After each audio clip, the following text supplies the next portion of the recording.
సృష్టి కేసులో సంచలన విషయాలు బయటకు వస్తున్నాయి. సరోగేసీ పేరుతో 80 మంది పిల్లల్ని విక్రయించినట్లు తెలిపింది.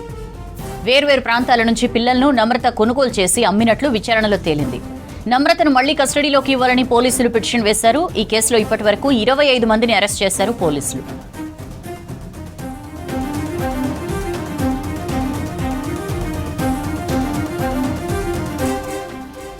డీటెయిల్స్ తెలుసుకుందాం. అనిల్ మనతో లైవ్ లో జాయిన్ అవుతున్నారు. అనిల్, సృష్టి కేసులో తవ్వే కొద్దీ దారుణాలు బయటకు వస్తున్నాయి, ఏంటి అప్డేట్స్?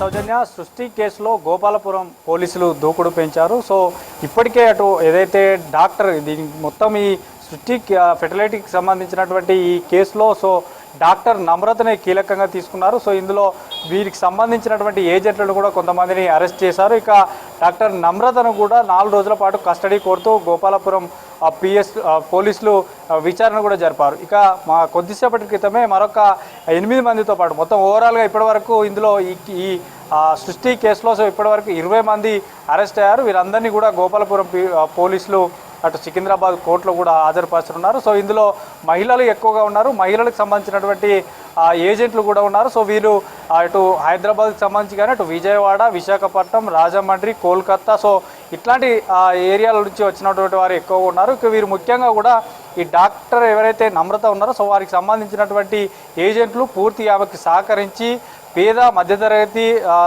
ఈ యొక్క మహిళలను చాలా వరకు పేద మహిళలనే టార్గెట్గా చేసుకొని యొక్క సరోగేసీ ద్వారా పిల్లల్ని ఈ యొక్క విక్రయాలు కూడా జరిపినట్టు తెలిసింది. ఇందులో దాదాపు ఇప్పటివరకే 80 మంది పిల్లలను కూడా గుర్తించినట్టు తెలుస్తుంది. సో వారికి సంబంధించినటువంటి 80 మంది తల్లిదండ్రులను కూడా పూర్తిగా పిలిచి విచారించేటువంటి అవకాశం ఉంటుంది. ఇక దీంతో పాటు ఇందులో మనకి A16గా ఉన్నటువంటి విద్యుత్లతను కూడా అటు సికింద్రాబాద్ ఎయిర్పోర్ట్లో అదుపులోకి తీసుకున్నటువంటి పోలీసులు వీరికి ఈ A60గా ఉన్నటువంటి విద్యుత్లతకు కూడా సికింద్రాబాద్ కోర్టు బెయిల్ కూడా మంజూరు చేసింది. ఇక మరోవైపు ఇందులో A3, A6గా ఉన్నటువంటి ఇద్దరు నిందితులను కూడా 4 రోజుల పాటు కస్టడీ తీసుకొని విచారించారు. ఇంకా మరికొన్ని అరెస్టులు కూడా అయ్యేటువంటి అవకాశం ఉంటుంది. ఎందుకంటే ఈ యొక్క పూర్తి కూడా ఈ సరోగేసీ ద్వారా పిల్లల కైవిక్యాలకు సంబంధించి కానీ ఎక్కువ మొత్తంలో డబ్బులు వసూలు చేయడం, దాంతో పాటు నమ్రత యొక్క కుమారుడు ఎవరైతే ఉన్నారో అతను అడ్వకేట్ అంటూ ఇదంతా బాధితులందరినీ కూడా బెదిరింపులకు పాల్పడి ఈ యొక్క కేసులో చాలా వరకు మోసాలు చేసినట్టు జరిగింది. దీంతో పాటు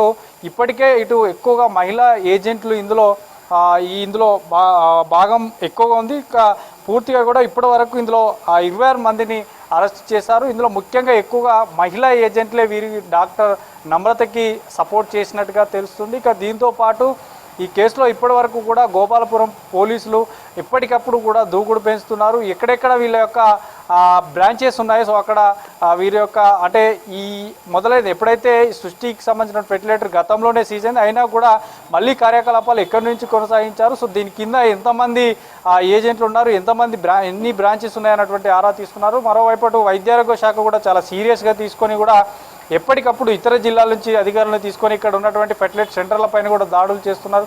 అట్లాంటి క్రమంలో ఈ విచారణలో అంటే ఈ A3 అండ్ A6ని కస్టడీలో విచారించిన అనంతరం ఈ కేసులు పెరగడం మాత్రం చూస్తే మనకి అటు కళ్యాణి కానీ ఏదైతే ఏజెంట్ కళ్యాణి ఉందో ఆమె ద్వారా కూడా చాలామంది ఆ పిల్లలకు సంబంధించినటువంటి డీటెయిల్స్ ఇంకా బయటపడేటువంటి అవకాశం ఉంటుంది.